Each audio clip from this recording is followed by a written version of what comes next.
There's no guest. My feet are tired. I usually don't sit down until there's a guest. Nova, do you want to come up, or are you tired of being exploited? Okay. Our guest, Nova. Nova! Woohoo! Can I just quickly give a plug?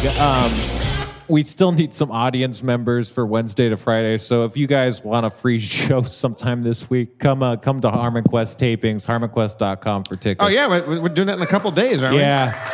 Saturday and Sunday, I think, are full, but we really could use some more people. They're free seats, I think. So Wednesday to Friday this week, if you guys are interested. Wednesday, I'm gonna get my hair cut by the person whose job is supposedly only to comb my hair. Oh no. I'm sure they're stoked about that. Yeah. So I get paid the same, but I have to touch your fucking gross scalp. Are we doing like any kind of meeting? Have a meeting before this, or am I just showing up to the thing in 2 days and we're just going to start bone weevil on it again? Like, I'd love to talk to you. I don't know when Aaron's showing up, but yeah, I mean, we should do that. Absolutely, we should do a lot of things to prepare. It really caught me off guard. I was thinking among many things that ex-wife Erin McGathy would, before we were taping, that she would probably pop by the show and reconnoiter with the audience. Hello, He's busy, Nova. though. Hello. Sorry, Nova. No problem. How are you doing? Good. Why? that seemed a little equivocal. No, I don't know, I'm in a weird mood. But yeah, I've been good. Yeah. Well, I'm sold. Fair enough. When I'm in a weird mood, I usually find that when people pester me about it and make me explain, It makes you normal, right? That- It just evens it out. that it usually leads to me being so desperate to feel something that I'll even exaggerate shit, and it'll be a conversation that ends with the person going, "Jesus Christ, well, God, feel better." Like, well, you kept asking me how I was. I had to make something up. Oh. But is your weird mood, do those still waters actually run deep? Yeah. I don't know. I'm in a weird place right now because I don't want to talk forever or anything. But yeah, I've been trying to get down my anxiety, so I've started meditating, and then That's great. yeah, I'm By the way, try. when has anyone on the show ever gotten away with talking anywhere near forever except me? That's true. Yeah, no, I'll be interrupted if I talk too much. That's good. You'll be interrupted if you're sharing like Right. a really deeply Something personal heartfelt. thing. I'll be like, well, let me tell you about that. Yeah. And I'm going to try to like eat better and more regularly, and I'm going to try to start exercising, and hopefully that'll bring my anxiety down and I'll be able to function better. It hasn't and, destroyed my anxiety, but it has helped somewhat to exercise. So I hope you get some relief from that. I think it'll be good. Yeah, especially like the meditation. And it's kind of that, and then I'm happy and I'm doing things I like and I'm starting to relax.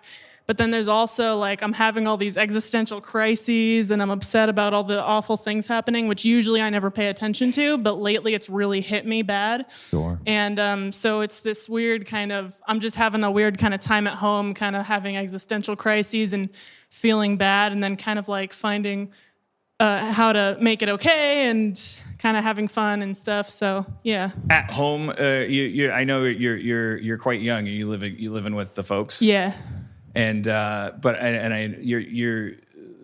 stop me if I only know so much about you, and I assume none of it is things that you don't want me to blurt into a microphone. But your dad picked you up from the show. Yeah, when he takes we were me talking. He drops you off. He doesn't come in to watch. He's just like, go watch that podcast. Yeah, he drops me off. Yeah.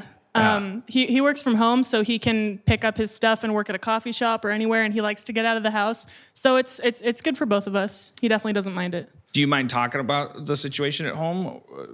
Sure. Is it anxiety inducing right now? No, I've realized I've been. Well, yeah, if we want to get deep, if that's fine. What do you think these people are craving? I just talked about other people's podcasts for 40 minutes. So there needs to be bloodshed, or they're going to be like, I want my $10 back. Well, yeah, I mean, life has been weird for a while. In senior year, I went into like a half homeschool program that turned out to be the worst thing for me because there was no structure. So I barely graduated. And should have gone full homeschool. That's a joke at the expense of our public school system. Oh, yeah. No, I should have definitely stated. Just for me. That's Homeschool can a be great. real criticism of her parents' homeschooling ability. No, because it was on me, because it was a half homeschool program where the students kind of decided their own curriculums almost, and a lot of them did really well because they were kind of different kind of kids, and a lot of them were geniuses and stuff. But for me, it did not work. I needed structure, and yeah. You mean a lot of these programs typically go well because you're referring to other kids? No, I just meant mine. I don't know about other ones, but homeschool can be really good for certain people. Okay, yeah. Yeah. Usually kids that are like, they could be 2 grades ahead, or they're really, really interested in a super specific thing and really good at it, or things like that. Do you have recourse to therapy? Are you in any kind of therapy? Yeah. Yeah, I've been in therapy for like 2 years. Well, I've been in and out of therapy since I was like a kid. But I've had that person one. probably tells you not to blame yourself for like a lot, right? Yes. Yeah. I get guilty about kind of like being the way I am or something, or I kind of used to. And she tries to tell me like, no, it makes sense why you are how you are, and it doesn't matter anyway. I try to be. Sometimes I'll be like, why is this thing about me? And she'll great grammar. And she'll be like, it doesn't matter. All that matters is that it's like here and what we do about it, and if we accept it or if we try to get rid of it or whatever. It doesn't matter how or why things are the way they are. Yeah, with that's you a or very whatever. religious question. Oh, I guess it's kind of existential. Yeah, why am I having this problem? Like, yeah, it's That like, is really existential. Yeah. I've thought about that a lot. Yeah. I like that aspect of modern therapy, that there's been a swing into the focus on the concept of happiness, and that my therapist is constantly saying, because I'll accidentally ask her like I don't know, should I do this or should I do that, or some kind of question that's more subjective, and she'll go, look, I don't know, I'm your mechanic, I'm here to make you happy. Oh, interesting. Right, that's the goal, is for me to be happy, not for me to be a good person necessarily, although those things tend to go hand in hand, because if you have a definition of good person and you achieve it, you're probably going to be happier than if you live in defiance of your concept of goodness. Yeah, well, that's my thing too, is that I have extremely high moral standards just for myself, not even for anybody other than myself. But despite the fact that I don't think I come anywhere close to meeting those or even other people's standards, I'm constantly told all the time, mostly by my therapist, that I'm too hard on myself and that I'm too critical. And I'm like, really? Are you sure? Like, are you sure I shouldn't be harder on myself even than I am? And she's just like, no. But yeah, what was I gonna? Oh yeah, for me, it's usually pretty much everything I've ever had that I brought into therapy has been like, it's okay though, like, it's not that big a deal, or kind of like, and not in a fake way, but really just like, no, that's fine. Like, it's okay, or right. I don't know. I almost I detect a tone in your voice that's like, if you're like me, that's a little dissatisfying. You want some goodwills to get hunted. Yes. You want Yes. epiphanies. You want to do dramatic work. I mean, I know, it was crazy. Yeah.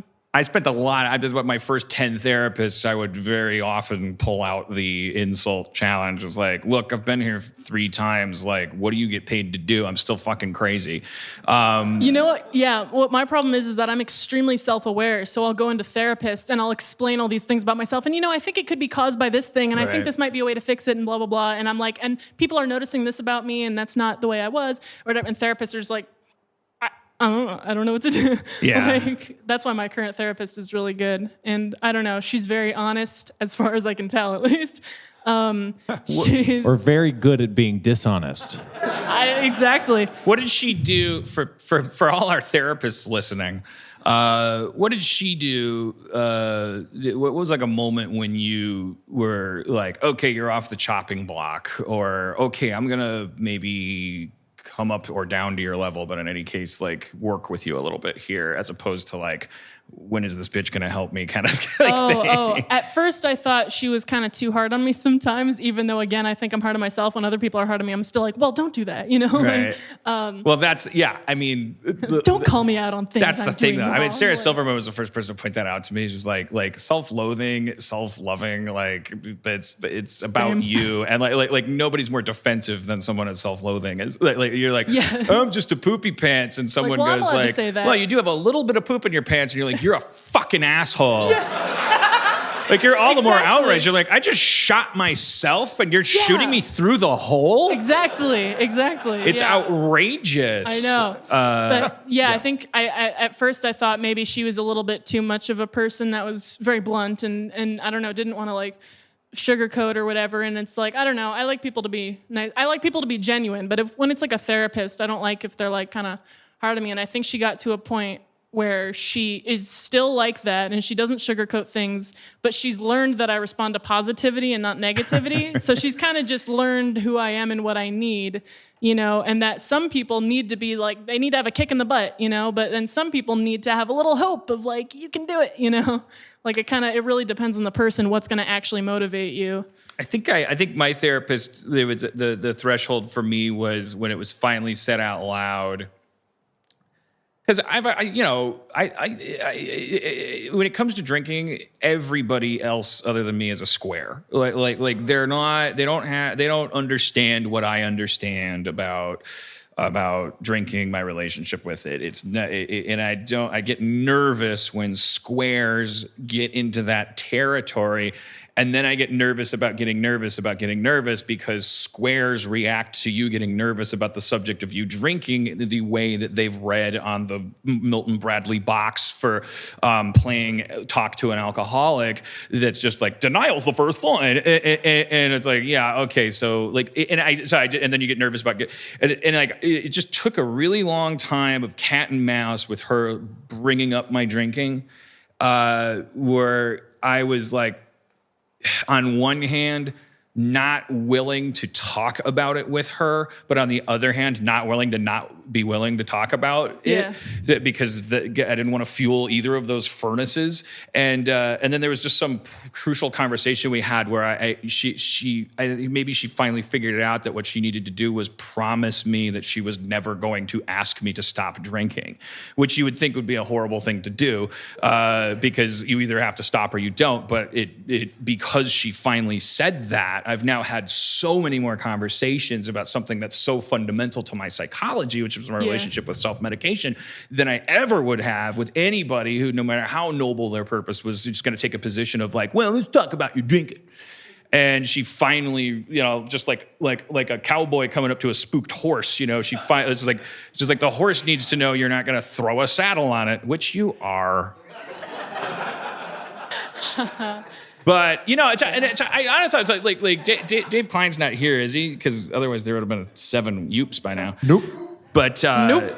Dave Klein, my physical therapist, if you will, like the guy that comes and watches me do tummy crunches. Yeah. Well, that's a pretty pejorative description of my occupation. The guy that makes me do tummy crunches. But it's like early on. Was that me again? Early on, there was a lot of like weird, because I Instagram lived all of it, and there's probably an archive of it where like I was like so like that was like this control freak barrier. Like I don't want another person being able to come into my home and just tell me to do more sit-ups if I feel like I've done enough. It's like it hits this nerve, not laziness, but something beyond that where it's like, I think it goes back to just being afraid on the playground of like guys that are good at football or something like that. But anyways, like now that I think about it, it's like the exact same thing. Trust is so powerful and rare. Yeah. I just got to a point in therapy. Remember when I promised you wouldn't be able to talk forever? I just got to a point in therapy where it's like there's so much shit that was like there's such a sink full of dishes to do that I was so unenthused about. I'm like, can we get to this fundamental stuff? And it's like, no, you can't do that stuff. There's fucking macaroni stuck to this tray. Yes, it's been there forever. Yes, you don't think it's important, but let's soak this shit and all blah blah blah. And I finally now just started to have conversations with her about the fact that I don't have intimate relationships. Like I have lovers, and then I have my kind of round table of musketeers. Metaphor mix kind of intentional because it's like, what are we?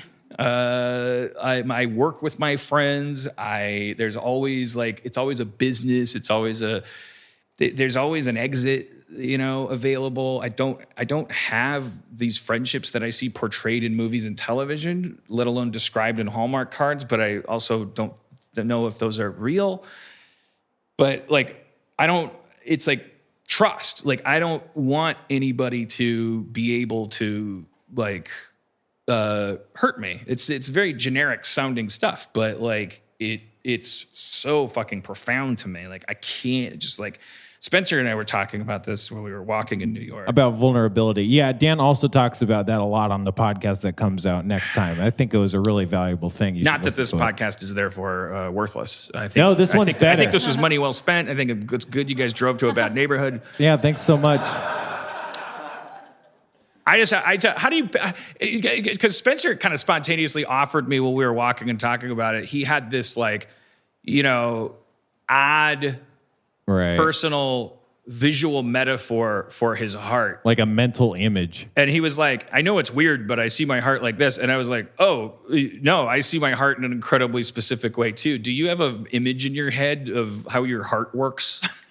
Maybe sometimes I think about it. I think more how my brain works. But when people hurt your feelings and stuff. The way, the paths in and out. If you pictured your feelings as being in the center of your chest, and then you had to draw a picture with crayons of how it works mechanically, not pumping blood, but letting things in and out, letting feelings, whatever. Is there an image that comes to mind? Mine's a spiky clamshell. Like Cloyster from Pokemon. With a heart in the middle. But it used withdraw already.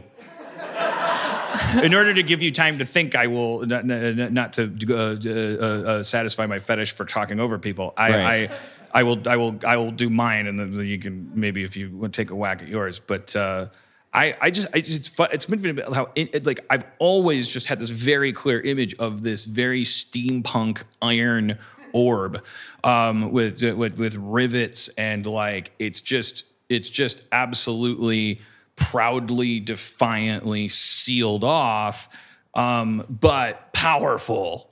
And that it can, there's very specific channels coming out of it that go out of that, completely out of its vicinity, because the power that's coming out of it has no place around it. That would be really foolish architecture.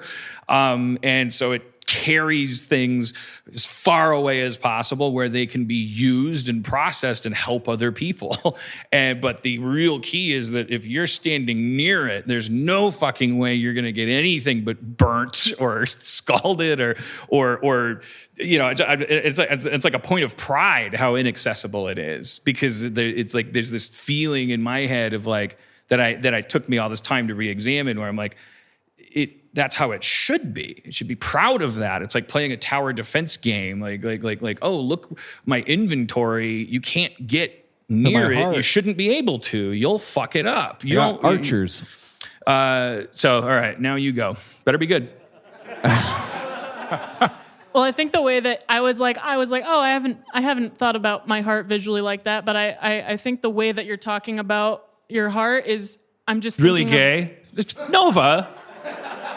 What the fuck? Yeah, we're opening ourselves up to you. It's so fucked up. No wonder I keep a fucking iron shell around my heart. Yeah. This is homophobic attacks. Sorry, go ahead. I think the way you're thinking of your heart is maybe I've thought about my brain, but it's maybe I feel the same way about it. When I think about who I am and my emotions and how I can be hurt, I'm just kind of picturing my brain. But I think I would probably think about it in I don't know. I got really into Inside Out when it came out, and not when I came out. And, just in the thought of there's the 5 emotions, and then they have these essences, and don't forget those memory islands. God damn it, that story has and problems. The orbs. Sorry, I don't mean to derail you. Don't get mad. Don't get mad. I wouldn't get mad.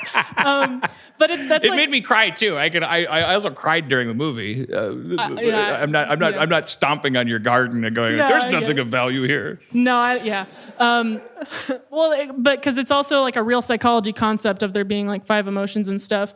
And I think of myself as a very emotional being and a person of sort of moods and flavors and whatnot. That sounds stupid. But I think maybe if I were to picture like my heart, it would be sort of a swirling essence of different colors and maybe sort of like smoke. I don't know. Like I've thought about like aura. I've been told by like more than one person like that my aura is purple.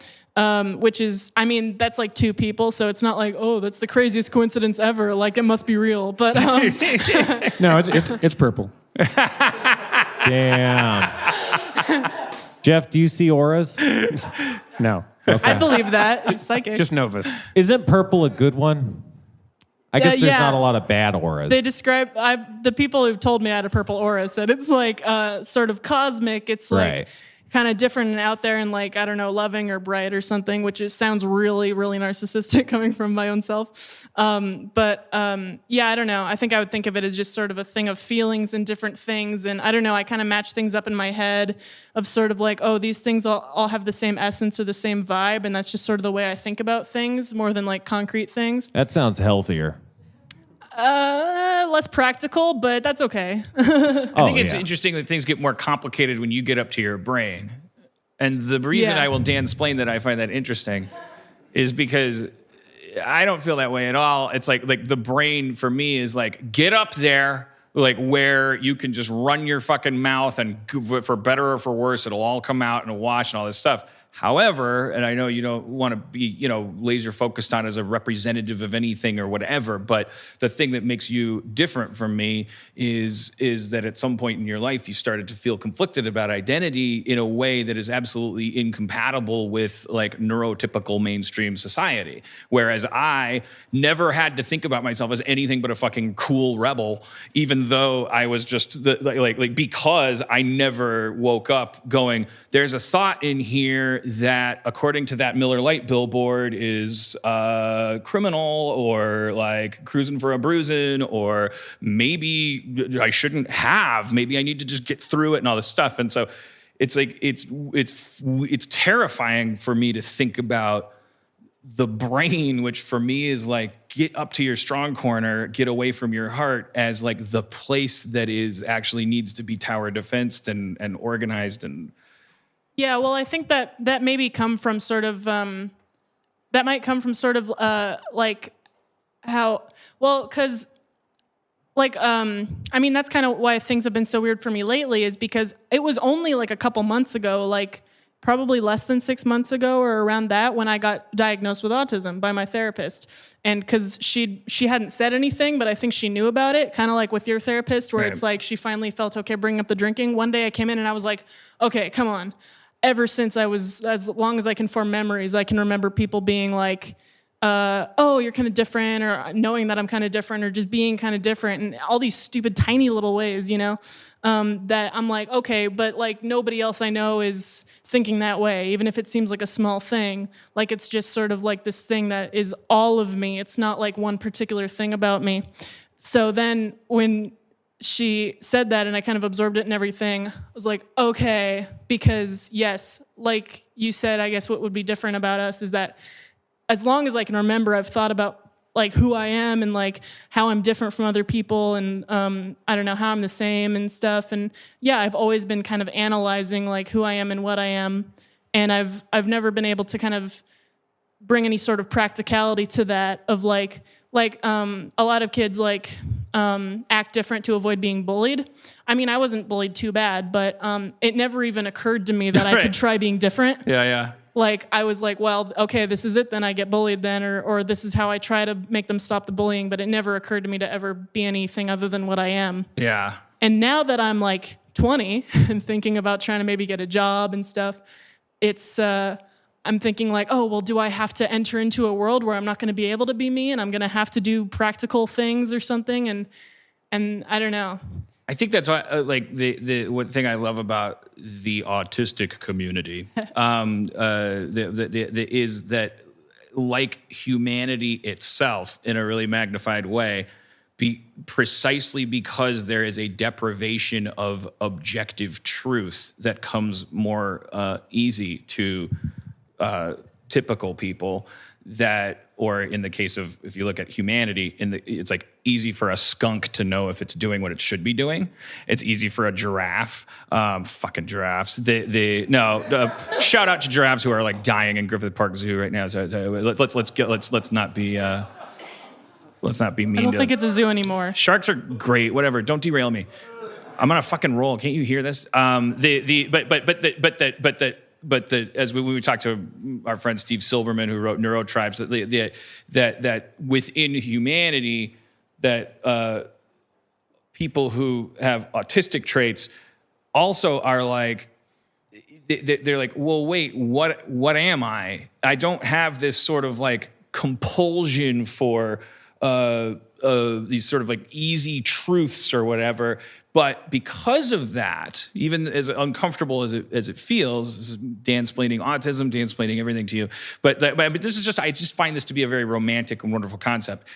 Because of that, there's an increased attention on it. There may not be what feels like facile awareness, and that can feel so alienating and so sad that it's like, it's that Pinocchio syndrome thing, which, you know, autistic people, it looks like they hate in television stuff. They hate like neurotypicals going like, oh, bleep bloop just wants to be human. Wants to be human. But at the same time, at the core of that is this idea of, I am separate, so like you wake up the same as everything and don't even have to make a choice. Here I am wondering who the fuck I am.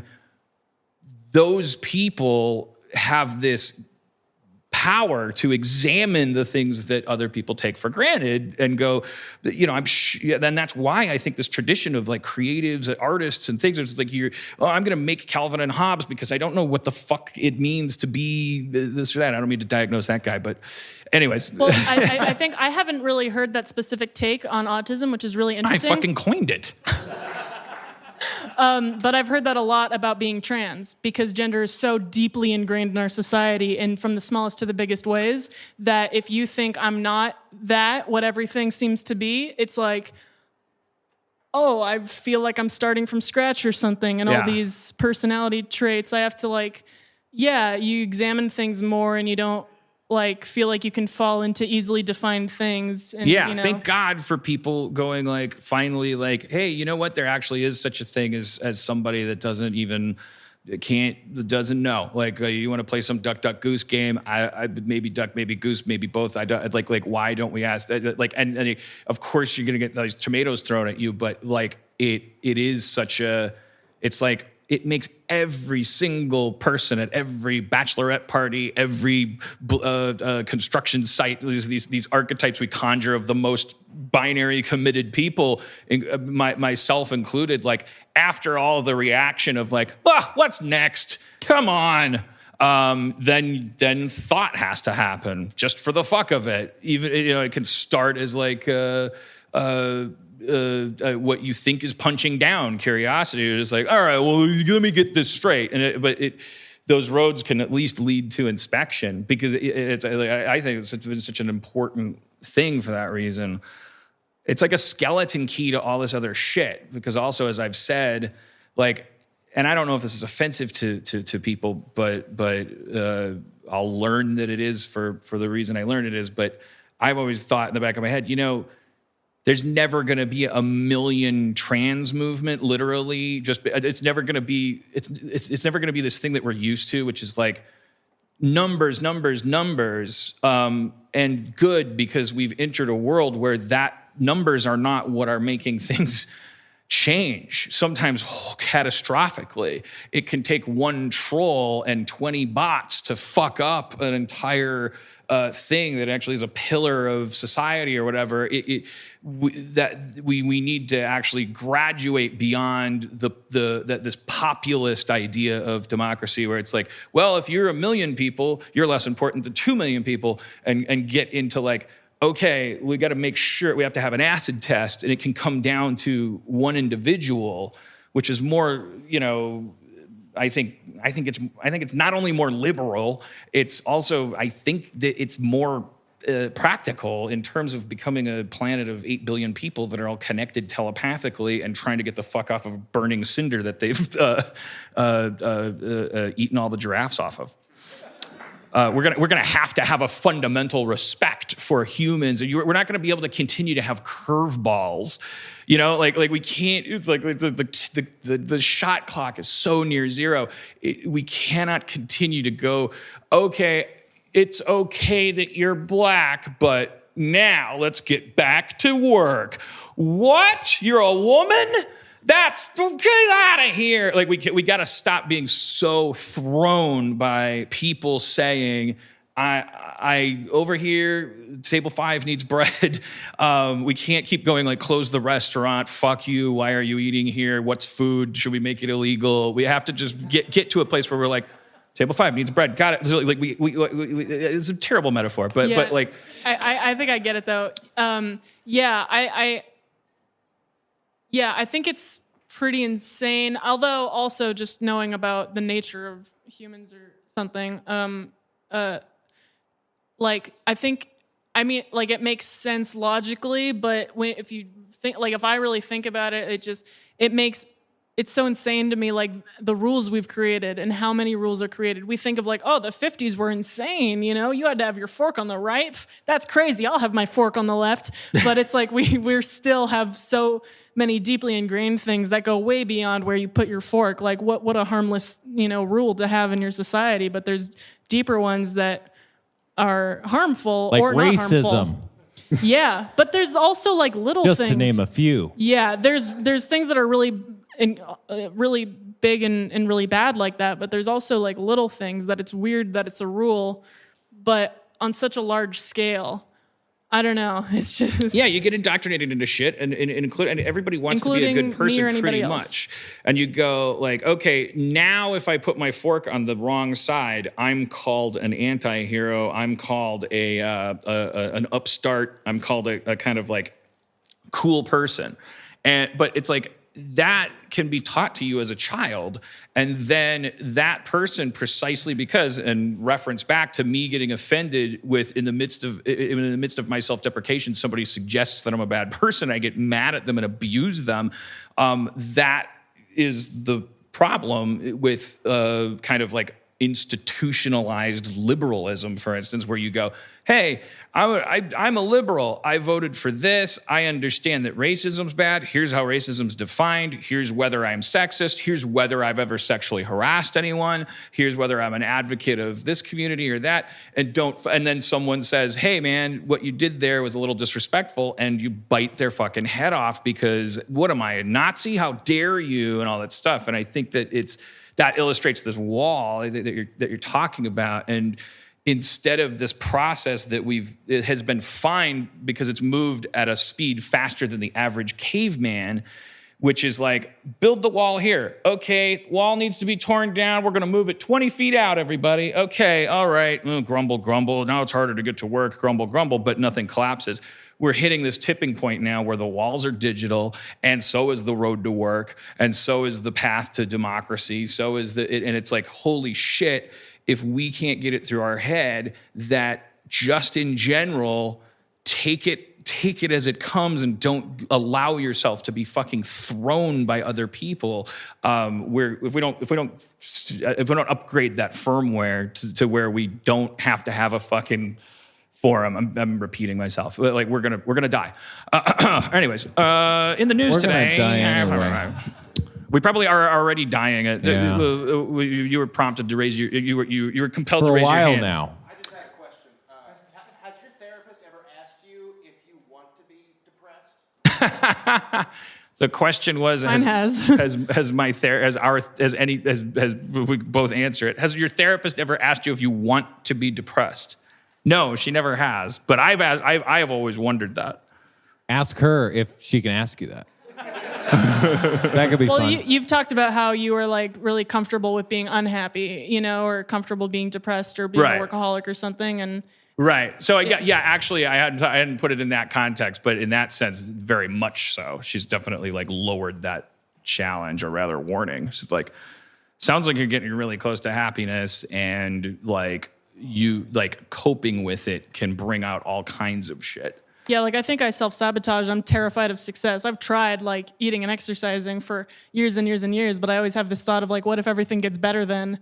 What the fuck will I do? Like, That's been such a huge, Well, at least you'll huge be challenge feeling for me better. this last year because It'll help. traditionally what I do is, look, he made that thing. Oh, everyone's happy. Oh, look, Annie and Jeff to get together, or maybe he's gonna kiss Britta. You have a fandom. You have people on Tumblr. They like your show. You're doing good. You did it. You did it. You fucking monkey. You did it. You made other monkeys happy. And then boom, what's he doing? So like I'm like getting mad at Sony and like driving home in tears because my show is so important and how can they understand it? It's like you look back on that and I go like, self-sabotage. It has to be. There was never enough of a threat that I ever had to go to DEF CON this or that. However, I'm like, fuck people who say pick your battles and all that stuff. And this last year has been therefore like this thing where it's like, okay, you did it. You made a successful show by all the metrics that you used to abide by.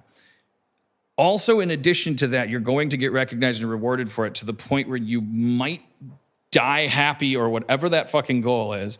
And all of a sudden, it seems like you're actually being targeted unfairly. However, if you talk about it, it could cause enough of a shitstorm to get you fired. It would be feeding the trolls. It would be, and it's like, oh, wait, where does the self-sabotage end? Does it end when you stop talking about the things that upset you? Because my mouth gets me fired a lot. And so one would reason if they were trying to destroy my life that it would be as easy as lobbing a dead cat into a part of the courtyard where I was bound to put on a show about it and spread disease and take my whole kingdom down. And so then you get into, oh, now I'm doing things because it's what the enemy doesn't want. And I'm like, when did I become a fucking liar for a living? When did I wake up every day and go, first of all, what do you think? Okay, now what do you say? And have those two things be separate. It's miserable. It's not as miserable as anybody listening. Everyone has those problems, but it's like that's why it's been a weird year. Because I'm like, wait, you can beat the people that want to destroy you by never paying any attention to it. And it's like, it feels like going like this while people kick you, which I've never done. But then again, I've never been a huge counter puncher. I'm not like a fucking warrior. I don't go like, nobody fucks with me. What I do is I every week I go, well, this happened today. Someone wrote this about me. Someone said this. This is how that felt. And then no matter what, every day I go home, I'm like, every week at least I recalibrate and I go, well, I don't have anything bouncing around in my head anymore. But we're as I keep referencing, we're a year now going into this like, I'm like, what am I, a fucking senator? Where I'm like, it's like the smart thing for me to do to like be polite or comported. Like is that what enemies want? Do we live by what enemies? But I had my therapist she finally got there. And I did say this in New York, so I'll be repeating it. But she finally said, so you are a 45-year-old man who has been able to say, I don't care forever. And now you care. And that's difficult. And it sounds it's a really, really unfortunate thing that the messengers of that have to be trolls, Nazis. And she didn't have to finish her thought because then I was like, oh, yeah. So in other words, if it weren't these stupid stories and these stupid times, like it would be time for me to graduate from deliberately disaffected, I don't care about nothing, you can't get near me, it's a wonder I was married for 8 months kind of thing. It's like, to holy shit, I love someone. Holy shit, I'm proud of my job. Holy shit, I don't want to get fired. Holy shit, I don't want to hurt people. Holy shit, there are people out there that you can hurt by doing nothing. Holy shit, there are people out there that I've hurt when I thought I was the victim because they didn't like me enough. Holy shit, I am part of the problem even by not being part of the problem. And holy shit, there are people who are lying in wait, drooling for any sign of vulnerability so they can jump on me. And any nutsack sticking out, they will grab and twist and try to rip off because they don't even believe I'm real. And it's like welcome to the party, which is not even, it's like, let alone being famous. It's like that's everyone over the age of 30. Everybody has to go to a job where they have to like fucking, they have to worry about, oh, my happiness is, but that's the negative way of putting it. Everyone in adulthood starts to realize what they love and what they like. And then the crucial key is don't worry about whether or not to be vulnerable. Be honest. Keep being honest, because if you're honest and you say, here's a nutsack, it's on my knee, and someone runs up and kicks it, okay, ouch. But you can't just rearrange and go like my knee's bulletproof because that's what nutsacks are. They're bulletproof. And it's like that. It's like I want live a fucking lie. I want you to extend this metaphor as long as you can.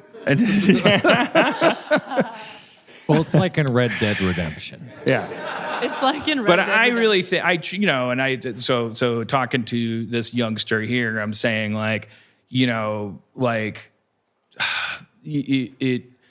whatever's going on with you, it seems like you got good parents because doesn't sound like you're a product of abuse or alienation on the home front. You have a dad that's dropping you off and picking you up here, that can be a higher challenge because you don't have anybody to blame but yourself, and then you don't know what that's supposed to mean and all that stuff. But so what you've got to do to maintain your sanity, I think, is connect and share and understand that you will be assailed and hurt, but that pain isn't real. It's real. like It's a real working out. feeling, but it's not real destruction. Because the only real building destruction is it if a up. tentacle goes out and someone kicks it and it hurts, so you recoil, which is what we all do in response to trauma, then that's the actual physical effect of the kick, is that there's no more tentacle there anymore. That's a place where there's no more connection. But the pain of the kick didn't actually damage the tentacle. It's a dumb metaphor because, of course, if you kick a tentacle, you're going to damage it. No, it's fine. It's like when you touch a snail's eye, it pops right back out.